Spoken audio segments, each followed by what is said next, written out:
Hello, everyone, and welcome to the Highlight Reel, a series where we deep dive into the topics most relevant to product builders across the CPG and retail worlds. My name is Emma Steele, and I lead all of our partnerships with emerging and disruptive brands here at Highlight, a research platform that enables teams to create products that people love.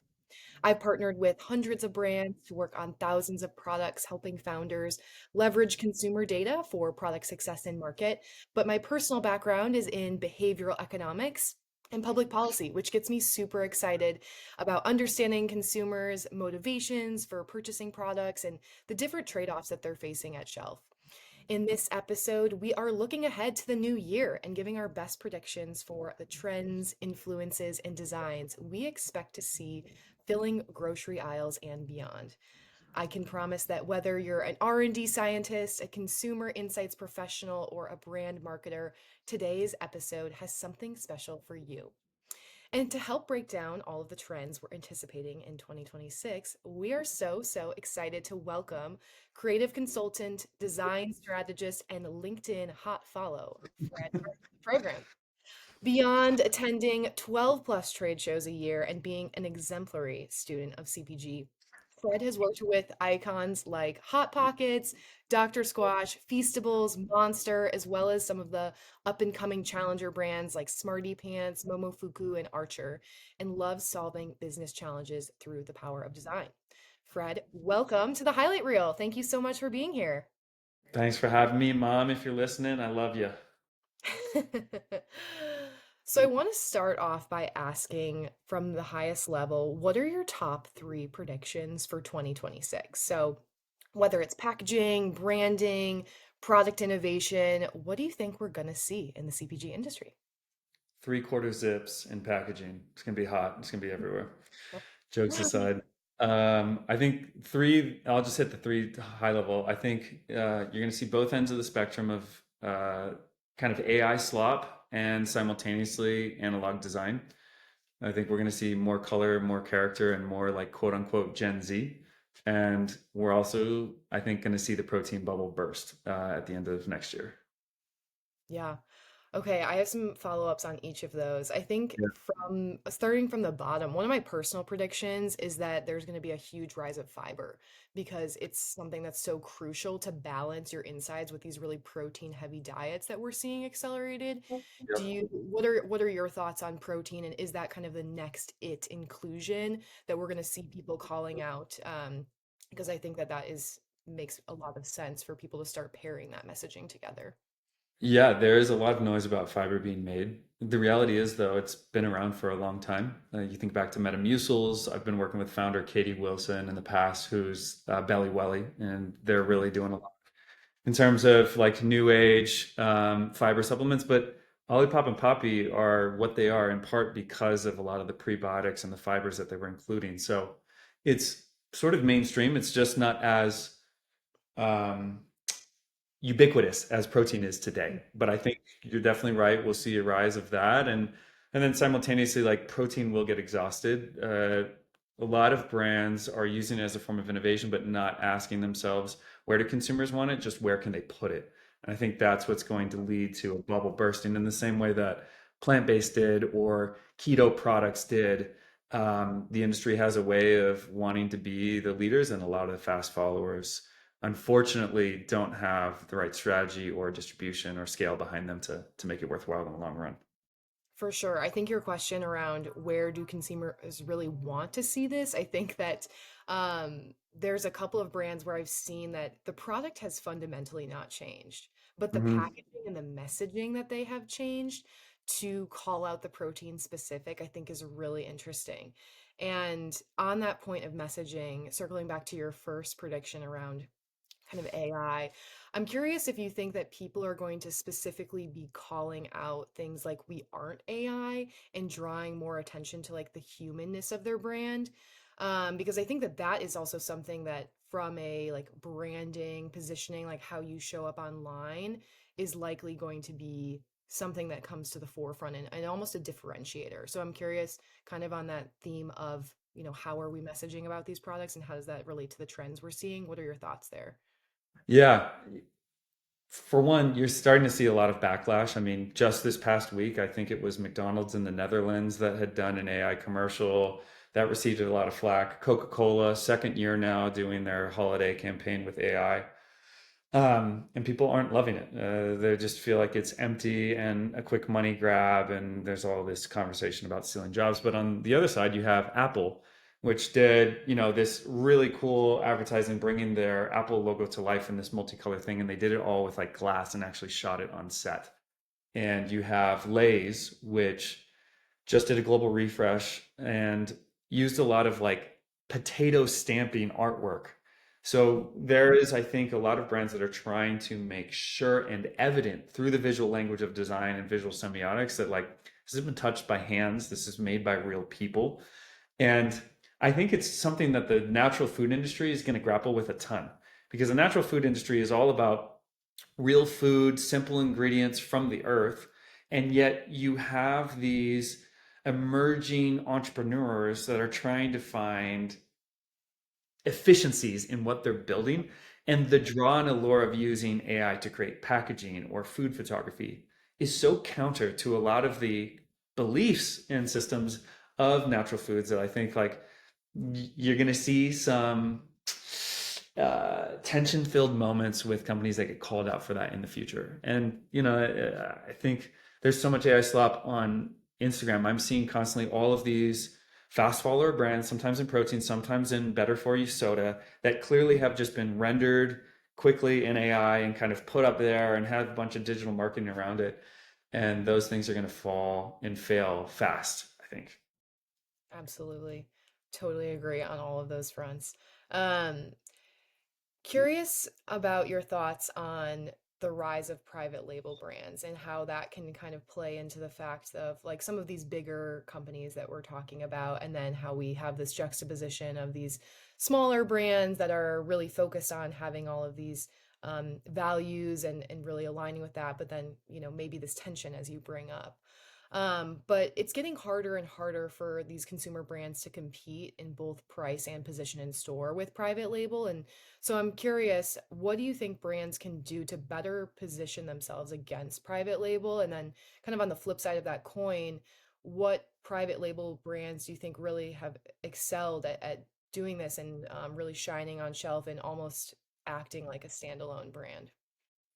A handful of really great questions, ones that I was very curious about, which is what led me to go attend the Private Label Manufacturers Association trade show in Chicago, PLMA. Learned a lot of things going there. One, it felt a little bit like the industry was on a high, like it felt like I was at a crypto conference, like no one could lose, everyone was up in terms of like retailers and private label brands, and in part because it's true. Conversations at that trade show made me realize that if you look at the state of Europe and the percentage of products that are sold being private label, it's much higher than we have here in the States. And Mm, so what you're seeing in the States is actually kind of a normalization, which with what you see in other markets globally. On top of that, retailers have always been very slim margins, and so they're realizing that there's a lot of profitability if they can do that themselves. The innovation gap, because of commands and the ability to like have kind of off the shelf innovation be put into product lines is so easy these days that one that's eroding the innovation moat that a lot of brands have around them, and then two, I think also design is closing that gap between consumer brand and private label brand, because private label finally has realized that embracing and making the investment in creative only garners greater trust with consumers. So Target's Good and Gather, and you're talking about thousands of SKUs, and also the consolidation of multiple fragmented sub brands across the store into one master brand. There's efficiencies there. You have Walmart investing in design, which is like a big eyebrow raiser. Target's known for it, Walmart is not. So better goods and what they're doing. Then you have Aldi recently unveiling and making news and announcement that they're investing in design and getting away from the kind of Me Too look and feel, like the copycat playbook, which was very old and dated 80s 90s approach. So all of those things are contributing to consumers feeling like there's less sacrifice when they win on price, and they feel like they're getting cool products along the way too. to your ultimate question of what do brands do, I think there are two defensible moats. One is focus, and one is community building. So to touch on community building, you have the rise of influencers and entrepreneurs as the new content creators. You see so many people building out in the open and LinkedIn. You also have people documenting their stories online. Jake Carls and what they're doing with Midday Squares is like a phenomenal example, or the Dude Wipes team, etc. And so, if you can build up a community and you're serving more than just product, but entertainment, you eventually create a flywheel and you can figure out other things that those audiences might want. And that's defensible. The other one, in my opinion, is focus. So, private label, it's going to sell you as many things as it can underneath its umbrella. And there's a great rule in Branding Principles, 22 Immutable Laws, it's called, this book. And one of the rules is the power of a brand is inversely proportionate to its scope. So basically, the more you offer, the less your brand actually means. So the more that you focus with a singular kind of product route or format, the more people trust that you're the expert at that thing because that's exactly what you do. I mean, In and Out is kind of an easy example. Like their menu's so simple and people love them, and you go to them for burgers, not chicken sandwiches and tenders and all these other things. So I just think that in general, companies being able to focus and going a mile deep rather than a mile wide is what's going to help protect them against private label. Right, and using that community piece, using that kind of founder-led like vision casting of community to go really deep and showcase that focus. And Yep. I mean, yeah, I'm nothing builds brand loyalty faster than human interaction, which I think is also kind of very reactionary to this age of AI where it can be, somewhat isolating. And so people are craving that and they want that validation of like, oh yes, I know the founder. Oh yes, I resonate with these people who are representing this brand, and finding something to have commonality with. And I think also what you touch on and having something even outside of the product. So whether it's community or it's merch, I think the Stranger Things collab that Yes. seeing Yes. across everywhere is a great example of that, of just bringing the experience of product and culture and all of these different things meshing into one and making it, more than the brand, more than the product itself.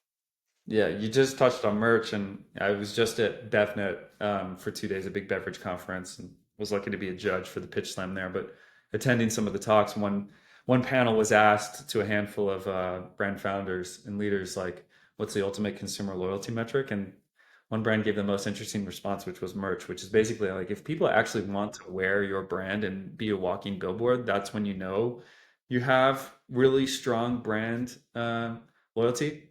I kind of wrote about it, and then someone was actually the bigger one is a tattoo, and like hard to argue with that. uh, You're but kind of wearing yeah, yeah. But the fact that people clamor for Hellfire Club things and Stranger Things just tells you just how much resonance it has, and also how strong that flywheel can be, so that it can sell you Stranger Things pizza and Stranger Thing gummies and Stranger Thing Gatorade collabs and Stranger Thing Eggo waffles. It's like without that love and emotional tie, there's nothing there. And a lot of brands, I think, assume sometimes that they could just sell merch with their logo on it, but they haven't done the behavioral work to actually get people to fall in love. awesome insight. I love that. On that topic of private label, do you think it's important for there to be any kind of communication about it being a private label brand, or like, is it do you have a better example, or like is it a like do you think it's a goal to be obscuring the fact that it's a private label brand, or do you think that that actually lends itself to more credibility when people know that, like, for example, we mentioned Target already. I think that they do a phenomenal job with their private label brands, and a lot of consumers, I would guess, don't even know that it's tied to Target. But I think that there could be positive or negative connotations, whereas people think, oh, this might be just, I think like Everspring, like they're one of their cleaning brands, like, right? People are like, this seems like an all natural, brand that's kind of not associated with a corporation, or does maybe the fact that it actually is associated with Target and people love Target generally as a retailer, does that actually build more trust? So I think that that's just kind of an interesting juxtaposition, and curious if you have thoughts. Yeah, I think consumers are wise enough to know the relationship sometimes. For instance, that you can only get Good and Gather at Target. You can't find it at any other retailer, right? So there's some sort of associations, or Trader Joe's is the even better one. You know, when you walk inside a Trader Joe's, like everything is mostly a Trader Joe product. Same with Kirkland. You know it's Costco. That being said, I don't think the consumer delineates between the two or cares, quite frankly. At the end of the day, it comes down to quality, price, um, and general confidence. That's what makes, for instance, Whole Foods private label line so powerful. Is you go, yeah, it may not be buying the organic, regenerative certified product from X, Y, and Z founder, but I know I still am getting a really great wholesome product. And so I don't think brands are trying to obscure private label. I just don't think it's a point that matters. To my perspective. Yeah, I mean, that's true. Our founder, Dana, always says that the top three most important things for a product, specifically in food and beverage, are taste, taste, taste, right? So the product has to perform on what it delivers or what it Yep. needs to deliver. But I think from my perspective, when you think about kind of that second tier of decision criteria, Hmm. for a consumer, like I think knowing the association, like we were said, like the focus or like the depth or the community that can be built, Yep. I think it can either like help or hurt the credibility of consumer trust. Especially I think with this rising generation of consumers who are demonstrably more concerned with things like sourcing of products or like Hmm. sustainability goals or like a corporation's political alliances. And so maybe while not like that tier one in terms of most important thing, I think that it might be falling into kind of that second tier and that transparency, can have these kind of different tensions built in. So just a thought. Yeah. No, no, I totally agree. I think, but we all act selfishly at the end of the day. There's the Maslow's hierarchy, and if everything is taken care of, then we act altruistically. But for instance, in tough economic times, we revert to taking care of ourselves first and not putting, the benefit of the founder behind X, Y, and Z brand first and supporting them. We have families to take care of. So it's a good push and pull and tension, but obviously the brands that have the strongest relationship with consumers and have got them married to those stories are the ones that retain in those tough times. Right. Right. For sure. Yeah. Brand loyalty. Um, Harder to get more than ever, but also more valuable than ever, right? Ooh, that's a soundbite right there. Clip it. Well, you are very prolific on LinkedIn. You're sharing your insights, your expertise, and one thing that you have been posting a lot about recently is this new wave of designs that you're seeing in BevAlc and the non-alcoholic beverage brand space. You mentioned in one post that you're seeing branding evolve from quote sophisticated to fun. What Mhm. does that mean in concrete terms, and why do you think that we're seeing that now, and how do you think that we'll continue to see that in 2026? Yeah, it's this whole non-alc movement is something I've been fascinated by. First off, I'm not that much of a big drinker, so I associate with this sort of sober curious movement, and then I've been lucky to travel, so I've been to non-alc bottle shops in Tokyo, in London, in Toronto, all across the United States, from the coastal cities where you'd expect them to be, and then middle of nowhere, Indiana. Um, and what's been unique to see is kind of the two overarching camps that most of it tends to fall into. A lot of brands are mimicking, they are mocktails, they are alternatives, they are trying to replicate the gin and tonic or the vodka soda without it. And because that's their anchor point, they typically fall into using a lot of the sophisticated tropes that you see in spirits and alcohol design, right? Very, very elevated. Also, you're dealing oftentimes with products that don't have alcohol in it, yet they're the same price point. And so there's skepticism from the consumer's POV. So design can reinforce, oh, this is worth paying more for. It's going to feel elevated. It's made really, really quality, etc.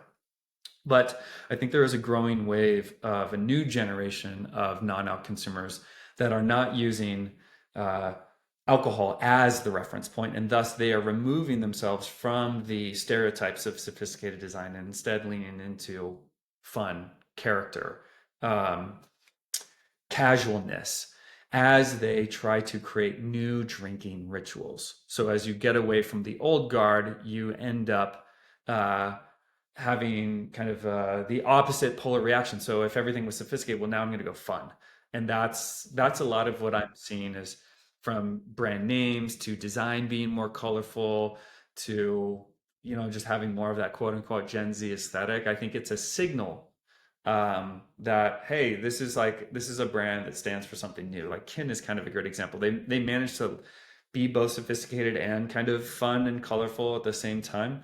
There's plenty of other brands out there to point to, but that's kind of the growing camps that I'm seeing as I study this space. Yeah, I think it was really along those lines of how do you feel like part of the party, but you have your own fun beverage, your own fun take that you're bringing to it. And I think a lot of it has to do with, like you were saying, this kind of cultural movement, like what we're seeing in Mhm. society of people really wanting to embrace, like who am I? What are my unique things that I bring to a conversation or a social setting without needing to necessarily rely on some sort of a stimulant or whatever it might be. So I Yeah. think it's probably a both and from being reactionary within kind of category and wanting to move away from that, Yes. but also kind of trends at large in society. And just to build off of, there's a lot of identity that is wrapped up in drinking and the social occasion. And Yep. so a lot of the packaging and design are forms of social currency. What do I want to be seen with, and what does it say about me? What I decide to hold says as much about me as the shoes on my feet, or the watch on my wrist, or the purse on my arm. And so there's all sorts of consumers, right? Some of us want to feel sophisticated. Some of us want to feel fun. Some of us want to feel casual. So design is, I think, also shifting to what the intended audience is. And that's also largely based on the founder's gut and where they're coming from. I love that. I think a lot of the work that we do at Highlight in this category does, we do end up asking so many of these questions around, Mhm. like, where are you drinking this? Who are you drinking it with? Like, what is Yep. the occasion? What is all of these different ancillary things that are outside of the product? And even as you were saying, how does this represent who I am and kind of what I want to be? Oftentimes, um, people will talk about like, well, what's in your fridge? Like if you're having people over and you're opening it up and it's like, what is my almond milk brand that I'm going to pull out? Yep. But you're right that this is an occasion where people are oftentimes bringing it, showing up, holding it in their hand. They're not in their own environment, they're going into a new environment. So I love what you have to say about that being reflective of kind of the whole way that you choose to present yourself. So, Yeah. Showing someone what your fridge is bearing your soul to them. yeah. I love that. Another soundbite. We have also been seeing a big revitalization of brands in the frozen aisle. Why do you think that there has been such a flurry of innovation and updates in this aisle? I feel like everything is just exploding and it's kind of the new hot place to be where normally, I personally would have kind of just passed over that. What do you expect to see in the new year for Frozen? Well, I think COVID pushed a lot of consumers into frozen. Um, I think there was some crazy statistic, someone will have to pull it, but the number of households in America that have two freezers increased during COVID as well. So people were buying things to store them more. I certainly am in that camp as I'm about to have a second. Like we need to store milk, we need to store other things. Like we're not leaving the house, we got to hunker down. So need more of that space, and so you end up filling it. And with that, I think Frozen has oftentimes been a stale playbook through the early and mid 2000s. And so novelty, both in format and flavors, are driving people's lapsed sort of shopping in that place and bringing them back in. And then you're seeing greater investment in kind of experience from brands in terms of what they're able to do with textures, tastes, all sorts of things. And it's creating a lot of excitement. I think particularly in like sort of the dessert space.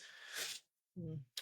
You have True Fruit, which is doing like enrobed fruits in chocolate, and then you have Fruit Right, which I believe is one of the same people that's making grapes and mangoes and pineapples sour and sweet and tangy and all these things. And when you pair a whole food like fruit with an indulgent element, it provides a permissibility element that has otherwise been lacking because we all feel bad downing that half pint watching Stranger Things.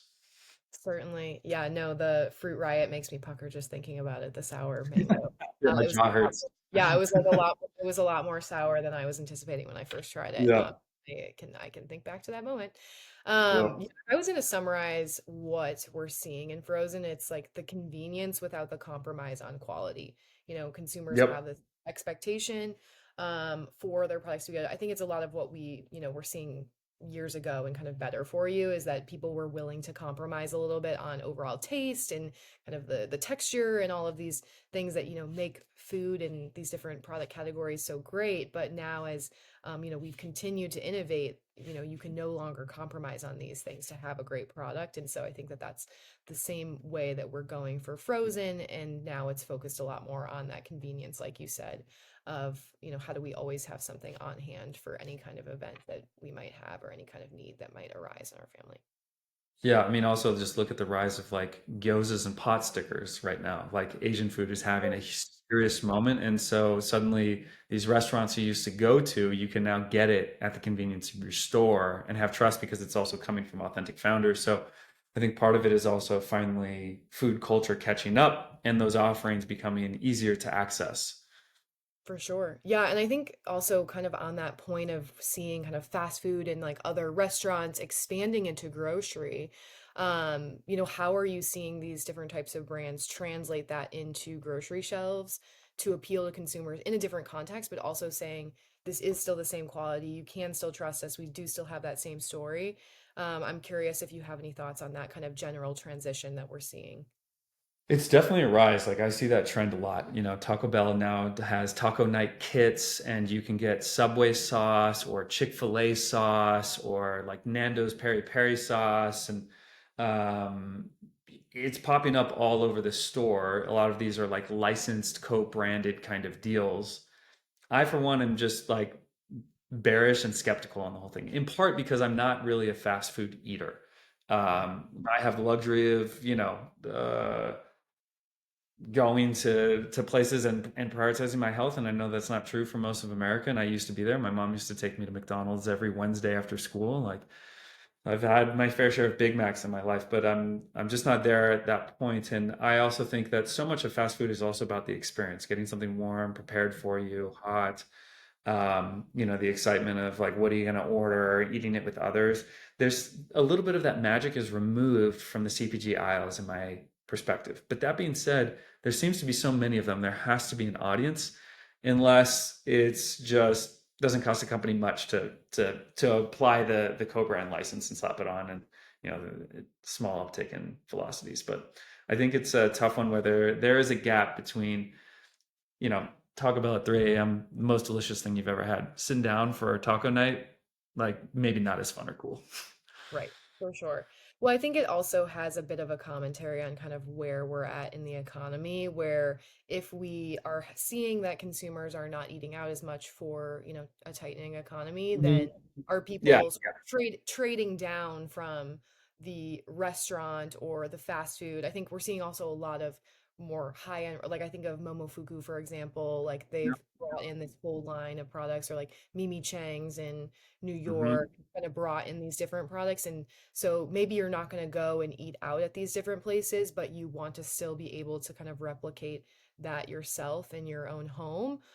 These kind of trade downs. And then I think, if we're going to go back to our private label, then we're seeing people trade down from more of that name brand. They're trading down to private label again for that those cost savings, but they're also still seeing that quality. And so that's why I think that private label is actually here to stay, is because, in this process of people kind of leveling down as they are looking to find ways to save, they are also going to see that, oh, actually, there is a lot of really high quality product that is in this space. And so it's going to be even harder for kind of these brands in this sort of middle of the road tier that aren't kind of this very premium or tied to some sort of a name brand, and then, having this private label. So being in the middle of that sandwich is Well, even for the big guys too, because Costco, I saw this recently and wrote about it, but like they just put out a Chomps knockoff meat stick, grass fed, clean, $6 cheaper for an 18 count bag. And you're like, whoa. And I bought it, and like the experience is a little bit different, but even what will soon be $1 billion brand in Chomps is feeling the burn in club from Costco. And that tells you how strong the Kirkland company is. Oh, certainly. And I guess on that point, I wanted to ask you about Costco and just kind of the general club channel. Is it the new it spot to discover different products? I feel like there's Yes. like they have these exclusive launches of D2C brands, and now this is the first place that they're launching is in Costco. Or, yeah, I'm just curious. What do you think? Yeah, 100% it is. I mean, my little guilty pleasure and hope for Christmas this year, there's not a lot that I want, but it is rumored that Nike and Costco are coming out with Dunks collab. And apparently they're only going to be sold. So I've been going every weekend and checking shoes at Costco, which makes me feel like an 80-year-old man, like trying to buy things on the cheap. But I want that drop badly. That being said, like AG1 is now in Costco, Aura Ring is in Costco, and you walk around and you can find all pickle cucumber chips and like all sorts of wild things.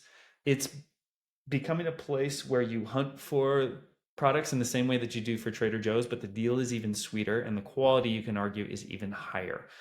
And as the economy, pinches people's wallets, Costco becomes an even more desirable place to go shopping. Plus, they just take such good care of customers.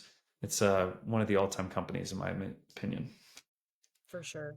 Completely agree. I'm so excited to go back to the Midwest for the holidays and get to go to a real Costco, not a New York City Costco. Yeah, yeah, yeah.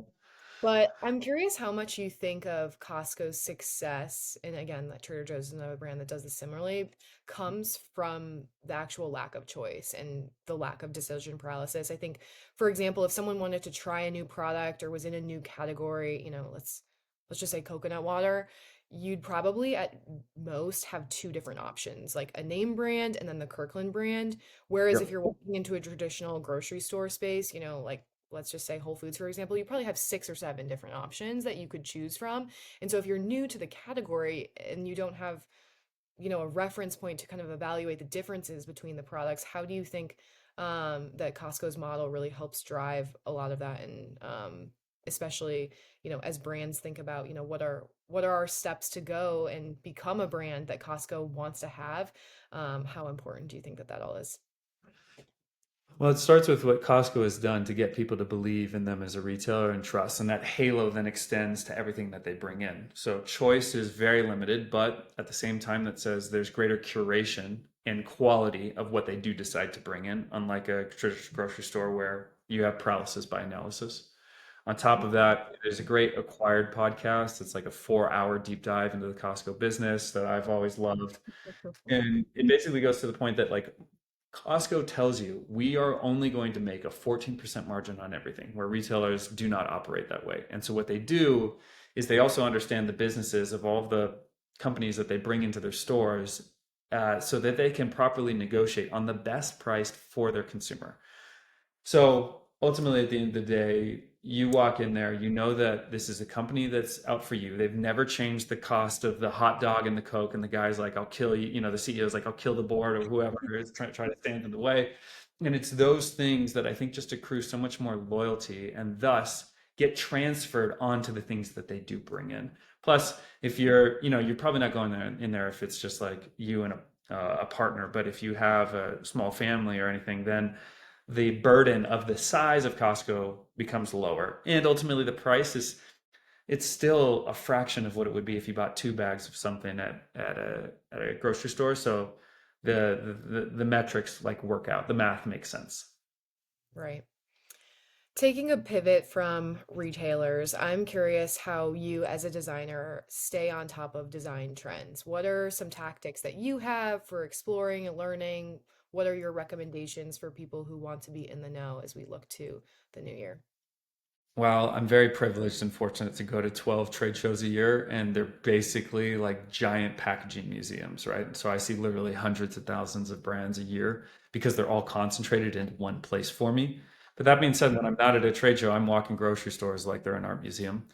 And I think consistency allows you to spot changes and differences, which then start to get you to ask the question, oh, why did they change? What was behind that? And that creates kind of a flurry of things. And then there's a handful of great people in the CPG industry, like Snack Shots or Express Checkout or Indie CPG, that do a great job of also curating the new up and coming themes, because the environment that we have in the CPG space is so rich with entrepreneurs.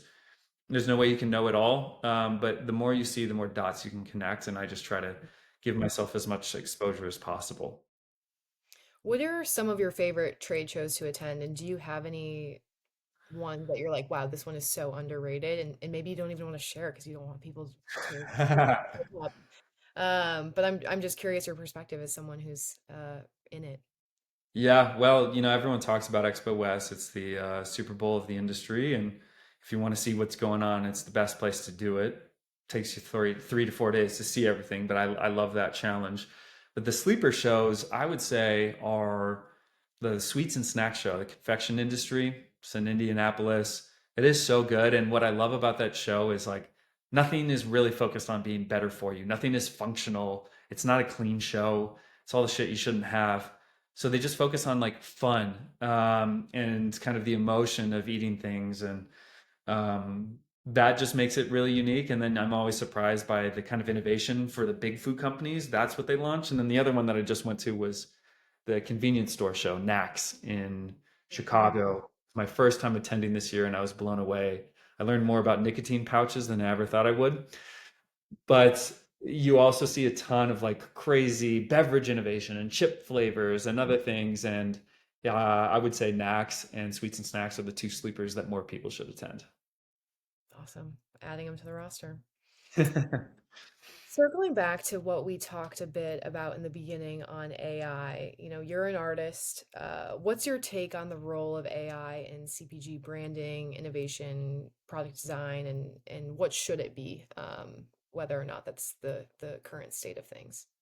Yeah, I mean, I'll be the first to raise my hand. I'm still learning and studying a lot. I'm not sure what it should be. What I know it shouldn't be is um, just a tool to like build things, because without strategy and without taste, it's just exacerbating this kind of like slop era that we're in.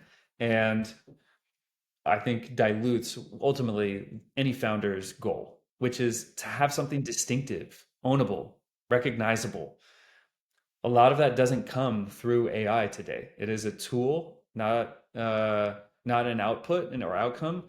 And so you have to be very careful with how you use it, and you also have to think, why are you using it in the first place?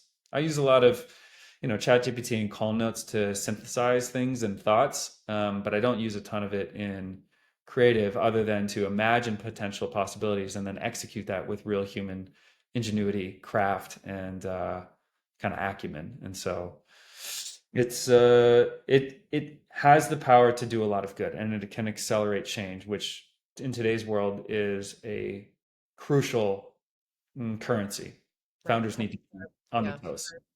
Time is our Yeah, most valuable asset. yeah, but quality is not what AI is known for, and so you have to have quality assurance somewhere in place. Right. It's a tool, not an outcome. We can clip that soundbite too. One thing that you just said here was taste. How do you cultivate that taste? What is your best advice for people who are looking to cultivate that? Is it just, focusing on the curiosity and consistency, like you mentioned previously, or is there any other like really tangible advice for people that might be wanting to break into the space, for example? It's a tough time to crack into kind of the design industry. I feel for a lot of junior people. I think ultimately the way that you get to taste is through trial and tribulation and lots of at bats. Malcolm Gladwell's written a lot about the 10,000 hour rule. You gotta go through the shit. You gotta go through the sludge, the menial tasks. Those things help you sharpen your perspective and understand the difference between good, great, and excellent, and also having mentors along the way. Remote work does not make it easy on young people. AI is making it only harder, and it's something that I'm wrestling with what can I do, because I'm in the position that I'm in today because I had people that allowed me to kind of do menial tasks and not step in the way and say, let me just finish this for you, like you're struggling. They forced me to struggle through that. So it's the question that I think has a lot of long-term implications, because there's a lot of short-term benefits with efficiency and accelerating things, but we're gonna if you're not learning, we're eventually gonna have leadership issues in the industry. Such a great take. Well, to close us out, my final question that I want to ask you is around maxing. I don't know if you're familiar with this concept, but something I know that a lot of my friends have been saying is that we're whimsy maxing, we're stepping into nostalgia, we're really romanticizing everything. That's kind of just a social trend that I'm seeing. But I'm curious, what do you think we're going to be maxing from a CPG branding perspective? Or, another way to put it is like, what would you say is the key dominant design trend of 2026 that we can be on the lookout for? Well, I'll tell you personally, I'm about to have a second child, so I'm going to be baby maxing here in the short term. And with that, I hope to have a lot more insights into the sort of, baby food space and toddler realm. But in terms of CPG, I think we will continue to see color maxing. You saw companies like Back to Nature making a big splash last year at Expo West. Mhm. Brands that just own a rainbow of colors, that have no brand color, very popular right now. I don't think we've seen the end of that. There are so many categories when you walk through a conventional grocery store that have yet to be disrupted. That playbook is still very much uh, a dangerous and differentiating one for companies to use in the right way. When you go to Expo West, you'll feel like, oh, everything's color, like it's about to bust. But Expo West is an artificial environment, so I try to remember myself of that. I think we will see also like maxing kind of 80s, 90s design core. Lots of serif typography. You saw it with David Protein Bar this year. You see it with companies like Vacation. It's becoming very in vogue, these run club vibes. That I think will kind of be next, and then a lot of hand done rough illustration. That in part as a reaction to AI's very polished and kind of uh, the universal sheen that it has. You're going to see more hand done elements as a way to express that human perspective. So those are the things I think will be maxing from a design world in 2026. Amazing. Well, there you have it, everyone. Fred, do you want to tell people where they can find you? Yeah, LinkedIn is a great place to start, or fredhart.com is kind of my personal consultancy page. But honestly, connect with Highlight more than me. They're doing really great stuff. Well, thank you, and thank you so much, Fred, for being here. We are all out of time for now, but I'm sure we could have talked for hours more. There's so much more to cover, but this discussion got me really excited for everything that is to come in 2026 in the world of CPG branding, packaging, and product innovation, and I'm sure our viewers are going to feel the same way. Again, thank you so much for joining us, and thank you all for watching. We'll see you at the next highlight reel.